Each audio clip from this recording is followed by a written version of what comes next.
Everyone, Skarfee here. Today we're going to be talking about bad and unsolicited critique in the art world. First, I would like to put some disclaimers. This is my very first scripted video, so if you have any good critique, leave it in the comments. Secondly, if you have a topic you'd like me to cover in the next video, be sure to comment. I always look through my comments, and who knows, maybe I'll find a subject I want to talk about. Third and finally, this is just about art.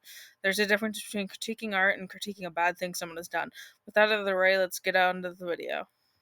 Firstly, what is critique? Google says critique is verbatim a detailed analysis and assessment of something, especially a literary, philosophical, or political theory. This can also apply to art. When you critique someone's art, you are essentially giving advice in a detailed way to guide the person about what they can improve upon. Advice is verbatim from Google, guidance or recommendation offered with regard to prudent future action.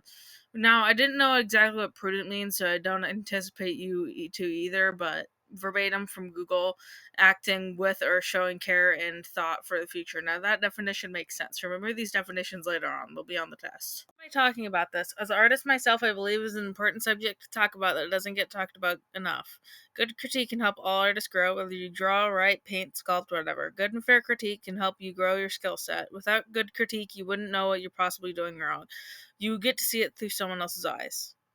I'm going to talk about bad and unsolicited advice together in this video, as I believe there are a lot of scenarios where these two go together.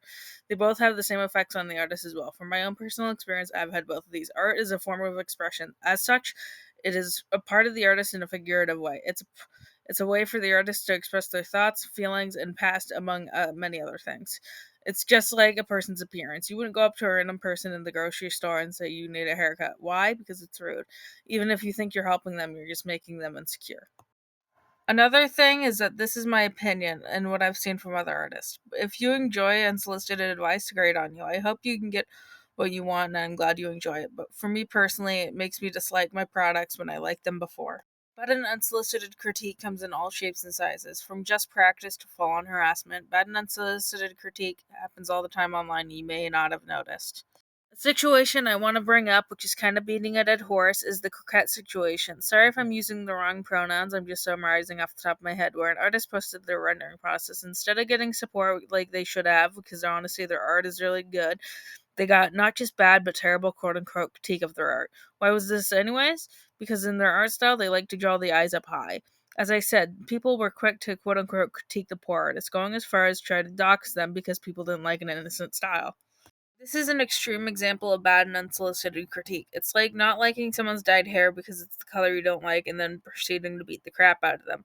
That's the equivalent here. At this point, it's just considered harassment, which is horrible for a person's mental health and safety. Imagine you in this situation. How would you feel? These are real people. This story could have had a very tragic ending, but luckily it didn't, as far as I know. Remember the definitions from earlier about critique being a detailed analysis. What part of harassing someone is a detailed analysis? None, I say. But the people involved in this drama have learned from that crap show and have grown as people. Example you may have done yourself, however, is commenting "keep improving" or "keep practicing" on someone's post when they specifically didn't ask for critique. This is unsolicited and bad as well. Why? Because from experience, it makes the artist question if they're truly a good artist. Like, what did they do wrong? Was it the face, hair? I've had this happen to me several times. Time I submitted a drawing I really liked for a challenge, and the challenge host commented, "keep practicing" on mine, but didn't comment this on anyone else's. This sent me to dislike the piece and sent me into the spiral, questioning what I did wrong. Critique is necessary for an artist to improve. It can help build their skill set. Say someone's asking for good constructive criticism, and you write politely what they can improve upon. That is good constructive criticism. Giving resources, tips, tricks, all can help artists improve. You're not going to improve if you don't know what you're doing wrong. I've taken the advice of just draw and haven't seen improvement. When I see improvement is when I study and challenge myself with different concepts. Overall, my final verdict is that again, critique can come in all shapes and sizes, some good, some bad. Bad critique can let an artist down, whereas good critique can help an artist improve. I hope you enjoyed my first commentary video. Consider leaving a like and subscribing. This video took a lot longer than any other videos so I'd appreciate the support. Thank you for watching, and see you later.